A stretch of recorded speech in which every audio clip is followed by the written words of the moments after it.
పూర్ణిమ prince లో కళ్యాణం కమనీయం సేల్స్ ప్రతి 15,000 కొనుగోలుపై ఒక గోల్డ్ కాయిన్ ఉచితం. మంచి నీతి కదా అంటే మనం కానీ దేవుణ్ణి మనసారా ప్రార్థిస్తే మాత్రం 101% మనం ఎందుకు వాడిని ఆరాధిస్తున్నామో అతను ఫుల్ఫిల్ చేస్తాడు. ఓకే, ఒక వ్యక్తి తన తాలూకు ఒక చిన్న చార్టర్డ్ ఫ్లైట్లో వెళ్తుండేను. అనుకోకుండా ఆ ఫ్లైట్ ఏదో ప్రాబ్లం వచ్చింది, పొలాల్లో ల్యాండ్ చేశాడు. పొలాల్లో ల్యాండ్ చేసే టైం చూసేసరికి ఆల్మోస్ట్ 4:30 అయిపోయింది సాయంకాలం. అతను వెళ్ళవలసింది అహ్మదాబాద్ వెళ్ళాలి, యమా స్పీడ్లో వెళ్ళిపోవాలి, చాలా పెద్ద బిరుదు ఇస్తున్నారన్నమాట, one of the biggest medal for his life అనేసి. బయటకు చూస్తూ దూరంగా ఒక విలేజ్ కనిపించింది, పరిగెట్టి వెళ్ళాడు. అక్కడ వెళ్ళి ఏది అంటే ఒక డొక్కు అంబాసిడర్ కారు దొరికింది. రిక్వెస్ట్ చేశాడు, నన్ను అహ్మదాబాద్ దాకా దింపుతావా అనేసి. అలాగే సార్ దింపుతా అన్నాడు. ఓల్డ్ అంబాసిడర్ కార్ వాళ్ళ వెళ్తున్నప్పుడు వాళ్ళ ప్యాసేజ్ అంతా ఈ విలేజ్కి అహ్మదాబాద్కి మధ్యన ఒక చిన్న ఫారెస్ట్ స్ట్రెచ్ నుంచి వెళ్ళాలి. 5:30 కారు అయిపోయింది. అలాంటి టైంలో మొత్తం కారు మబ్బులన్నమాట, వర్షం, విపరీతమైన వర్షం ఆరంభమైపోయింది.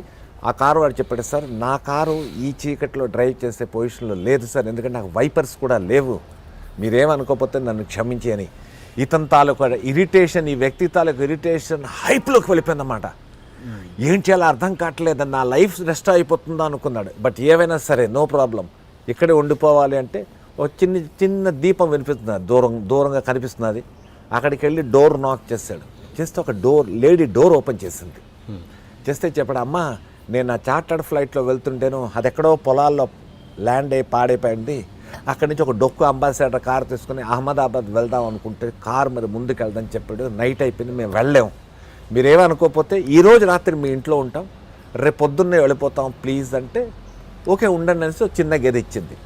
రాత్రి తినడానికి ఫుడ్ పెట్టింది, అన్నీ అయి పొద్దున్నేసరికి మొత్తం అంతా తెరివి ఇచ్చింది. బయలుదేరుతుంటే టీ తెచ్చిచ్చింది. టీ తాగుతూ ఈ వ్యక్తి అతను అన్నాడు, ఒక చిన్న విషయం అడగచ్చా అని.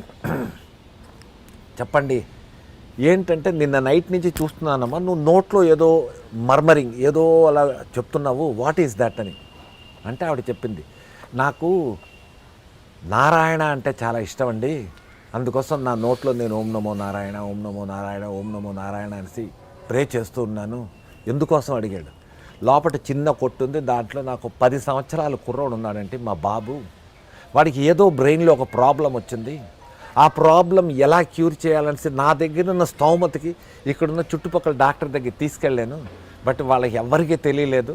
ఆఖరికి ఒక లేడీ డాక్టర్ చెప్పింది, మలేషియాలో డాక్టర్ అబ్దుల్ ఫరీద్ అని ఒక డాక్టర్ ఉన్నాడు, అతని దగ్గరికి తీసుకెళ్తే వీడు బాగవుతాడు, నేను వెళ్ళలేను కాబట్టి నారాయణని ప్రే చేస్తున్నా, ఏదోలా హెల్ప్ చేయమని. ఇంకేం లేదండి అనేసరికి ఈ వ్యక్తి ఎవడైతే ఆవిడతో మాట్లాడుతున్నాడో అల్లా అని కూర్చుంటున్నాడు మోకాళ్ళ మీద. చెప్పాడు, నా పేరే అబ్దుల్ ఫరీద్ అమ్మా, నేనేమో యాక్చువల్లీ అహ్మదాబాద్ నాకు అవార్డు ఇస్తారని వెళ్తుండే నా ఓన్ ఫ్లైట్లో. అంటే ఈవిడ అబ్దుల్ ఫరీద్ దాకా వెళ్ళే స్తోమత వాడికి లేదు కాబట్టి, ఆ నారాయణ్ని నమ్మింది కాబట్టి ఆ అబ్దుల్ ఫరీద్ అన్న ఒక డాక్టర్ని ఈవిడ దగ్గర తీసుకొని వచ్చాడు. If you believe it, it's really very strong. లేదు ఇవన్నీ ఎగ్జాంపుల్స్ కథల్లాగా చెప్తున్నావు అంటే దానికి చెప్పడానికి లేదు. ఎందుకంటే ఏదైనా స్ట్రాంగ్ స్టాంప్ పడాలి అంటే ఒక ఎగ్జాంపుల్ ద్వారానే వెళ్తుంది, లేకపోతే వెళ్ళదు. అలాంటి దానికే ఇలాంటి stories. And it is a fact, doctor Abdul Farid అన్న ఒక డాక్టర్ మలేషియాలో ఉన్నాడు. అండ్ ఇంకో విషయం చెప్తాను, ఒక గుజరాతీ డాక్టరు బాంబేలో ఉండేవాడనమాట, అతని గురించి స్టోరీ మొత్తం పడింది. యాక్చువల్లీ హీఈస్ అన్ అథెయిస్ట్, దేవుడు అంటే నమ్మకం లేదు, దేవుడు అంటే అతనికి నమ్మకం లేదు. అలాంటి డాక్టర్ ఏంట్రా అంటే వారం రోజులు ఇండియాలో ఉంటాడు, మిగతా 3 వారాలు బయట తిరుగుతుంటాడు. ఒక లేడీ అనుకోకుండా అతని దగ్గరికి వచ్చింది. ఆ లేడీకి ఒక 8 సంవత్సరాల కూతురు. ఆ కూతురుని తీసుకొని వస్తే he is a heart surgeon, very famous. అతని పేరు ఆనంద్ దేశాయి అనుకుంటా, if I'm not wrong. Check చేశాడు. చెక్ చేసి చెప్పడమ్మా, నీ కూతురికి హార్ట్లో హోల్ ఉంది, దానికి ఆపరేషన్ చెయ్యాలి, నువ్వు ఎస్ అనుకుంటే చేస్తావంటే చెప్పింది. ఎంత అవుతుంది ఖర్చు అంటే అతను చెప్పాడు, ఇంత అవుతుందంటే నా దగ్గర అంతేంటి, దానికి సగానికి సగం కూడా లేదండి అంటే, నీకు పర్లేదమ్మా, నువ్వు కానీ ఎస్ అన్నావు అంటే నువ్వెంత చేయగలవో చెయ్యి, బ్యాలెన్స్ నేను చూసుకుంటాను, కానీ ట్రీట్మెంట్ మాత్రం చేసి తీరాలి, ఎంత తొందరగా చేస్తే అంత. ఇంకో విషయం, ఆపరేషన్ చేసిన తర్వాత ఓన్లీ 10% ఛాన్స్, 90% నో ఛాన్స్. నీ కూతురు బతుకుతుంది మాత్రం నేను గ్యారంటీ ఇవ్వలేను, నువ్వు ఆలోచించి రేపు రా అన్నాడు. ఆవిడ నేను రేపటిదాకా ఎందుకంటే నేను ఇప్పుడే చెప్తున్నాను, మీరు చేసేయండి ఆపరేషన్. ఎలాగో ఆపరేషన్ అనేది కంపల్సరీ అంటున్నారు, లేకపోతే నాకు కూతురు బతకదు అంటున్నారు. అలాంటి మీరు ఆపరేషన్ చేసిన తర్వాత బతుకుతుందా బతకదా అన్నది కూడా చెప్పలేకపోతున్నారు. సో లెటస్ డూ ఇట్ అని ఆవిడ చెప్పింది. ఓకే అన్నాడు, అయిపోయింది. 3 days తర్వాత దానికి ఏవో ట్రీట్మెంట్ అవి చేశాడు. ఆపరేషన్ టేబుల్ మీద తీసుకెళ్తే ఆ పాప పడుకొని ఉంది. పడుకున్నప్పుడు ఇక అది ఇది క్లీనింగ్ చేసే ముందు చెప్పిన అంకల్ ఒక చిన్న మాట, ఏంటి అంకల్ మీరు నా గుండెకాయకు వస్తారు కదా. అవునమ్మా, అయితే ఆ గుండెకాయలోని దేవుడు ఉంటాడు కదా, దేవుడిని నేను హలో అని చెప్పానని చెప్పమంది. అంటే ఇది ఒక చిన్న షాక్. అదేంటమ్మా దేవుడు ఉంటాడు అంటే, లేదు మా అమ్మ చెప్పింది ప్రతి మనిషి తాలూకు హృదయంలో దేవుడు ఉంటాడు అనేసి. అలాగ నాకు అనిపించిందండి హృదయంలో దేవుడు ఉంటాడని. మీరు చూస్తారు కదా హార్ట్ కట్ చేసినప్పుడు వాడిని నేను హలో అని చెప్పాను అనేసి. ఎక్కడో ఇతనికి ఒక చిన్న పిన్ కొట్టిందన్నమాట.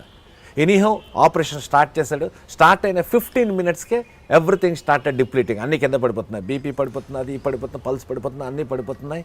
అప్పుడు అనదర్ డాక్టర్స్ ఉంటారు కదా, సార్ ఏం చేద్దామంటే, సారీ ఇది వర్కౌట్ అవుతుంది మనకి, కొంచెం సేపు తర్వాత షీఈస్ గోయింగ్ టు కొలాప్స్ అన్నాడు. తన రూమ్లోకి వెళ్ళాడు. He started smoking.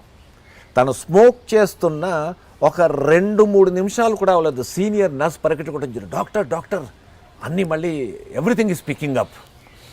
Everything is picking up అంటే కమోన్, అసలు ఛాన్స్ లేదు. మై ఎక్స్పీరియన్స్ ఈజ్ టెలింగ్, ఛాన్సే లేదంటే లేదు పికింగ్ అప్ అన్నారు. అంటే ఆ సిగరెట్ అక్కడ వదిలేసి పరిగెట్టుకుంటూ వచ్చి చూస్తే మళ్ళీ ఏవేవైతే సింక్ అయిపోతున్నాయో మళ్ళీ ఎవ్రీథింగ్ ఈజ్ కమింగ్ అప్. ఇమ్మీడియట్గా స్టార్ట్ చేశాడు, ఆపరేషన్ చేశాడు. Operation is successful. వాడి ఆపరేషన్ ఎప్పుడైతే సక్సెస్ఫుల్ అయిందో అప్పుడు ఎక్కడో కార్నర్లో తన రూమ్లోకి వెళ్ళి కూర్చొని ఆలోచించాడు, హౌ అండ్ వై. ఎస్, అలాంటి డాక్టర్ ఎవడైతే అథెయిస్ట్, దేవుడు అంటే లేనిది పెట్టుకున్నాడో, ఇవాళ రోజుల్లో if not wrong Anand Desai అతని పేరు. అతను ఏ పని చేసినా ముందు రాధేకృష్ణ, వాళ్ళ కృష్ణుడే ఎక్కువ అనమాట, రాధేకృష్ణ అనేసి స్టార్ట్ చేస్తాడనమాట. అలాగా human life is a journey, God is the travel agent. He has booked our routes, ఎక్కడెక్కడికి వెళ్ళాలి అని. He has fixed our stations, he has fixed our destinations. Why should not we believe him? దేవుణ్ణి ఎందుకు నమ్మాలి అనేసి మీ అందరికీ ఒక చిన్న విషయం చెప్తాను. మనకున్నాడు అని సంగతి తెలుసు, లేకపోతే మనం పుట్టాం. మనకున్నాడు అని సంగతి తెలుసు, మనం ఎప్పుడు చచ్చిపోతామో మనకు తెలియదు. ఈ జర్నీలో మనం ఎక్కడికి వెళ్తామో, ఎక్కడుంటామో, ఏమిటి చేస్తామో అనేది ముందు నుంచి తెలియదు. మీరు ఏదో ఊర్లో పుట్టుంటారు. ఇవాళ మీరు నేను కలుసుకొని ఐ డ్రీమ్ అన్న ఒక ప్రాజెక్ట్, ఒక ఛానల్ కోసం ఇద్దరం మాట్లాడుకుంటున్నాం. సో ఐఎమ్ సో లక్కీ మీలాంటి ఒక మహానుభావులతో కూర్చొని మాట్లాడడానికి అవకాశం ఇచ్చాడంటే it is in my life. 101% మీరు చేస్తున్న 178 ఇంటర్వ్యూస్లోని అనదర్ మేబీ 179 or 180 సత్యప్రకాష్ లాంటి ఒక ఆర్డినరీ పర్సన్తో చేయాలని మీ డెస్టినేషన్లో కూడా రాసేయింది. లేకపోతే ఇది కుదిరేది కాదు. యాక్చువల్లీ మీరే రిఫ్యూజ్ చేస్తారు Satyaprakash, no he is, but it is there. That means మనం ఫ్లైట్లో వెళ్తాం. ఫ్లైట్లో వెళ్ళినప్పుడు ఆ పైలట్ ఎవడో మనకు తెలియదు, కానీ ఫ్లైట్ ఎక్కగానే చక్కగా బెల్ట్లు వేసుకుంటాం, రిలాక్స్గా ఉంటాం. చెన్నైలో టేక్ ఆఫ్ అయింది, హైదరాబాద్ దిగా అమ్మ రిలాక్స్ అయిపోయింది. ట్రైన్ ఎక్కుతాం, ఆ ఇంజిన్లో డ్రైవర్ అవడం మనకు తెలియదు, బట్ హాయిగా మనం దుప్పటిగా ఉంటాం, పడుకుంటాం, మన స్టేషన్ దాకానే దిగిపోతాం. సో ఎక్కడైనా యాక్సిడెంట్ అవ్వచ్చు, ఫ్లైట్ ఎక్కడైనా కూలిపోవచ్చు, but we are having a confidence on the driver as well as on the pilot. So వాడు ఎవడో తెలియని ఒక వ్యక్తి అవి డ్రైవ్ చేస్తున్నప్పుడు వాడి మీద మనకు అంత నమ్మకం ఉంటే, ఈ దేవుడు అన్నవాడు మనకన్ని కొన్ని గత ఎన్నో సంవత్సరాలు పుట్టిన నుంచి మనం చూస్తున్నాం కదా, ఉన్నాడు అన్న దాన్ని ఎంతోమంది చెప్తున్నారు కదా. Why should not we believe it? Why should not believe him? నమ్మండి. నమ్మితే మీకు దాంట్లో వచ్చింది బెనిఫిటే కానీ నష్టం లేదు. Have a faith on God but not on superstitions. చాలా డిఫరెన్స్ ఉంది రెండుకి. For more videos, subscribe to iDream. For best entertainment and information, please subscribe iDream. Please subscribe to iDream. For more videos, please subscribe to iDream. For more videos, subscribe to iDream. For more interesting videos, please subscribe to iDream. Hi, this is Anil Ravipudi. For more videos, please subscribe iDream Media. This is Manjula. For more videos, please subscribe iDream. For more videos, please subscribe to iDream channel. Don't miss it. అక్కడ ఒక గంట symbol ఉంటుంది, దాన్ని లాగి కొట్టండి, మర్చిపోదు. ఓకేనా? Subscribe to iDream.